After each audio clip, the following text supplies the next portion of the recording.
ప్రత్యక్ష భగవానుడైన శ్రీసూర్య భగవానుడు మేషరాశి మొదలు 12 రాశుల్లో సంచరిస్తుంటాడు. ద్వాదశాత్ముడైన ఆదిత్యుడు తన దివ్యయాత్రలో ధనుస్సు రాశిలోకి ప్రవేశిస్తూనే ధనుర్మాసం ప్రారంభమై సూర్యుడు మకర రాశిలోనికి ప్రవేశించేంత వరకు, అంటే మకర సంక్రాంతి పర్వదినం ముందు రోజు భోగి వరకు ఉంటుంది. ఈ నెల రోజుల పాటు ధనుర్మాస వ్రతం ఆచరించాలి. ధనుర్మాసం గురించి మొదట బ్రహ్మదేవుడు స్వయంగా నారద మహర్షికి వివరించినట్లు పురాణ కథనం. ధనుర్మాస వ్రత ప్రస్తావన, మహత్యాలు బ్రహ్మాండ మరియు భాగవత, నారాయణ సంహితలో కనిపిస్తుంది.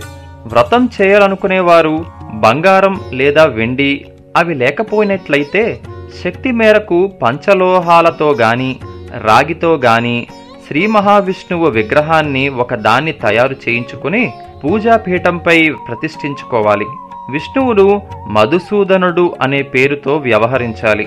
ప్రతిరోజు సూర్యోదయానికంటే 5 గడియల ముందుగా నిద్రలేచి కాలకృత్యాలను పూర్తి చేసుకుని తలస్నానం చేసి నిత్య పూజలు సంధ్యావందనాలను ముగించి తరువాత ధనుర్మాస వ్రతాన్ని ఆచరించాలి. మధుసూదన స్వామిని ఆవుపాలు, కొబ్బరి నీరు, పంచామృతాలతో అభిషేకించాలి. అందుకోసం శంఖాన్ని ఉపయోగించడం శ్రేష్టం. శంఖంలో అభిషేక ద్రవ్యాలను ఒక్కొక్క దానినే నింపుకుని అభిషేకం చేయాలని శాస్త్రవచనం. తర్వాత తులసి దళాలతోనూ వివిధ రకాలైన పుష్పాలను ఉపయోగించి స్వామివారిని అష్టోత్తర శతనామావళితో గాని సహస్రనామాలతో గాని పూజించాలి. నైవేద్యంగా మొదటి 15 రోజులు చక్కెర పొంగలిని గాని బియ్యం, పెసరపప్పు కలిపి వండిన పులగంను గాని సమర్పించాలి. తర్వాత 15 రోజులు దధ్యోదనం నైవేద్యంగా సమర్పించాలి. తర్వాత ధూప, దీప, దక్షిణ, తాంబూలాలను సమర్పించి నమస్కరించుకోవాలి. మధుసూదన స్వామివారిని పూజించడంతో పాటు తులసిని పూజించాలి. ఈ మాసమంతా విష్ణు పురాణాన్ని, విష్ణుగాథలను చదువుతూ గాని వింటూ గాని గడపడం, వైష్ణవాలయాలను దర్శించడం చేయాలి.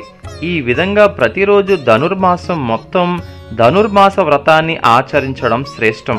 నెల రోజుల పాటు చేయలేని వారు 15 రోజులు గాని 8 రోజులు గాని 6 రోజులు గాని 4 రోజులు గాని లేదంటే కనీసం 1 రోజైనా ఆచరించాలని శాస్త్రవచనం.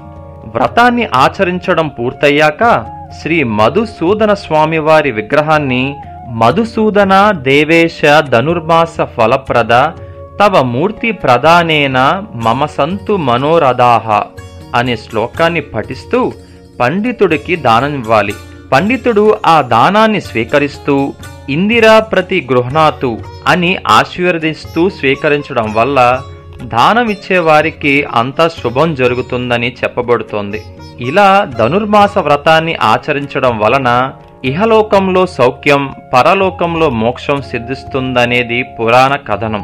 ధనుర్మాస వ్రతాన్ని 1 రోజు ఆచరించడం వల్ల 1000 సంవత్సరాల పాటు నిత్యం వివిధ దేవతలను ఆరాధించినంత ఫలితం లభిస్తుందనేది పండితుల మాట.